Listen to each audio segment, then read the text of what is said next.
Quoi? Tu as fait en sorte que MJ arrête son émission? Si tu veux me voir, retrouve-moi au Oxford. Derrière la lune, derrière la lune. Non, t'es sérieux? Bon, Vio, attends que je te suive bien. Tu as volé l'argent des abonnés juste pour pouvoir te construire un fort? Eh oui. Bon, là je pense que ça va prendre cher pour ton matricule, surtout quand je l'aurai dévoilé à tout le monde. Putain! Je rêve ou t'as essayé de me piéger là? Non. Eh bien dis-toi que t'as loupé une occasion en or là, parce que je vais pas être gentil, mais alors pas gentil du tout.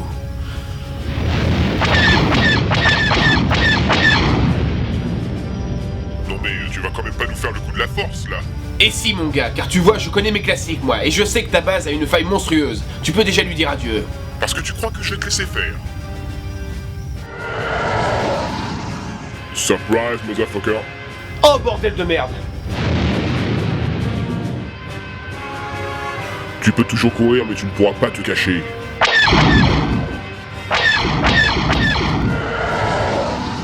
Cette fois, c'est terminé.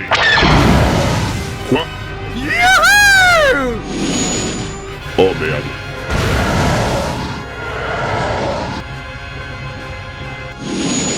La route est dégagée, petit gars. Fais-moi péter cet engin et on rentre.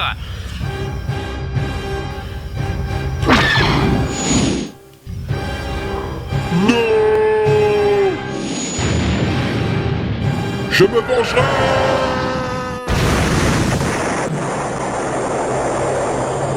Bien joué, petit gars. Tu as mis droit dans le mille.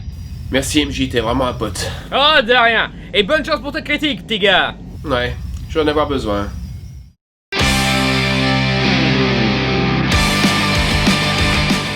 Bonjour à toutes et à tous et bienvenue dans ce dernier épisode de l'année. Et pour terminer 2015 en beauté, je vais vous donner mon avis sur le fameux, le tant attendu, Star Wars épisode 7, le réveil de la Force.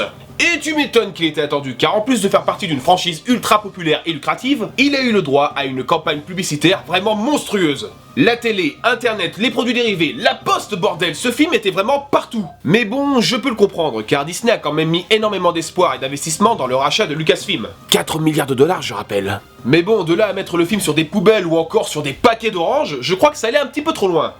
Quoique... Putain, ils sont forts chez Disney quand même. Bon, par contre, je ne vais pas revenir sur la polémique autour du contrat de confidentialité qu'ont dû signer les journalistes et les blogueurs. On a vite fait le tour et je pense qu'on a très bien compris que Disney était passé du côté obscur sur ce coup-là. Enfin bref, de quoi parle ce film ? 30 ans se sont écoulés depuis la bataille d'Andorre, et Luke a disparu. Et de son côté, la rébellion livre une rude bataille contre le Premier Ordre, l'organisation qui a remplacé l'Empire. Et tout ça dans le seul but de traquer toutes les informations susceptibles de localiser le dernier chevalier Jedi. Bon, avant de commencer, sachez que je ne connais absolument rien de l'univers étendu, je ne me centre que sur les films. Donc je ne sais pas s'il y a des points communs avec. Et bien sûr, je prends aussi en compte le fait que nous avons là le premier acte d'une nouvelle trilogie, et que c'est normal qu'il y ait des éléments sans réponse. Et donc, après plus d'un an d'attente, et de survie sur les réseaux sociaux...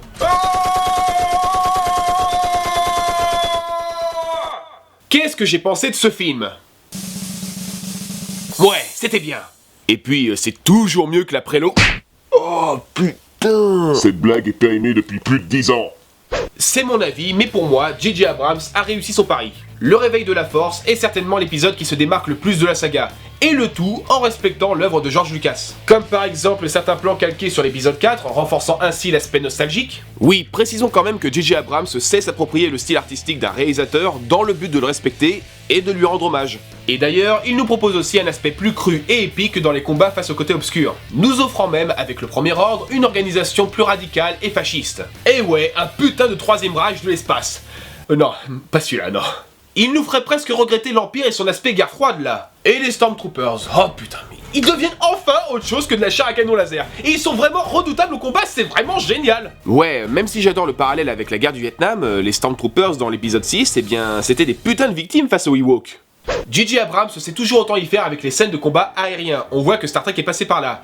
Bon, il y a quelques lens flares de temps en temps, mais bon, c'est pas grave, on s'en fout. Et tout comme avec l'épisode 4, dont il fait clairement écho sur le plan narratif, il n'a pas hésité à s'inspirer de films de guerre, notamment le plus évident, Apocalypse Now.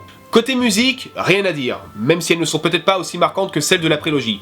Un de ces rares bons points d'ailleurs. Celle-ci est mon OST préféré au passage. John Williams maîtrise toujours autant ses compositions, qui dégagent beaucoup de puissance et retransmet parfaitement l'aspect épique et légendaire de la saga. Bref, c'est efficace. Du côté de l'histoire et des personnages, comme je le disais plus tôt, le film est clairement rempli de références à la première trilogie, et notamment à l'épisode 4. Certains parleront de fanservice excessive et d'autres de fainéantise, mais j'en ai vu certains parler de plagiat. Vous êtes pas bien ?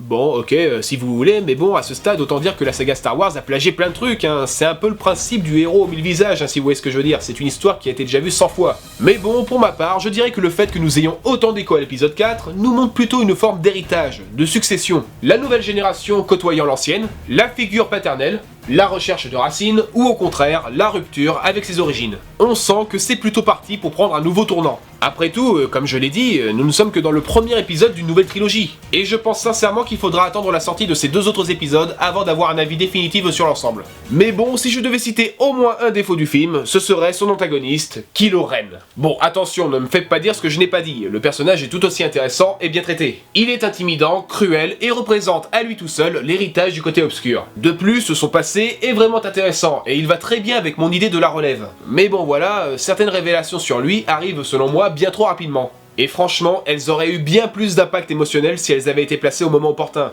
au lieu de le désamorcer. Surtout quand il s'agit d'un antagoniste dévoué au côté obscur, mais qui est rongé par une part de bonté. Pour tout dire, je dirais qu'en termes de difficulté dans le traitement, même si j'ai dit qu'il était bien traité, il se situe entre un Dark Vador et un Hayden Christensen. Bon, je sais que c'est pas forcément compréhensible dit comme ça, mais j'essaye de pas vous spoiler, bordel. N'essaie pas. Fais-le, ou ne le fais pas. Mais il n'y a pas... Oh, fermez ta gueule, tu vas... Pauvre con tu es. Après, ce n'est pas non plus un élément qui m'a fait détester ma séance. Comme je l'ai dit encore tout à l'heure, j'ai aimé ce film. Comme tous les fans, j'ai eu des frissons rien que dans les premières secondes, avec le résumé qui défile. Il est dynamique, puissant, philosophique, et plutôt audacieux dans son rythme et sa mise en scène, tout en conservant l'essence de la trilogie originale. Et je pense sincèrement que l'on peut dire que Star Wars 7 est la parfaite représentation du cinéma de l'année 2015. Nostalgie, hommage et héritage. 3 mots qui sont puissants à mes yeux. Car ces films n'ont de cesse réussi à nous montrer à quel point ils ont marqué le paysage cinématographique. Même si certains se sont bien cassés la gueule quand même. Oui. Repose en paix. Bon et bien voilà, c'est la fin de cette critique qui conclut mon année de cinéphile. J'espère qu'elle vous aura plu, enfin du moins autant que moi j'ai pris plaisir à faire l'intro Star Wars, c'est un projet que j'avais depuis plus d'1 an et c'est un rêve qui se concrétise un peu pour moi. J'ai encore vécu une année extraordinaire via mes vidéos, les conventions et enfin via vous les fans. Et je suis sûr que 2016 va être une année bien plus belle et riche en émotions. Je vous souhaite à toutes et à tous de passer d'excellentes fêtes et on se donne rendez-vous en 2016 pour le top 10. A plus!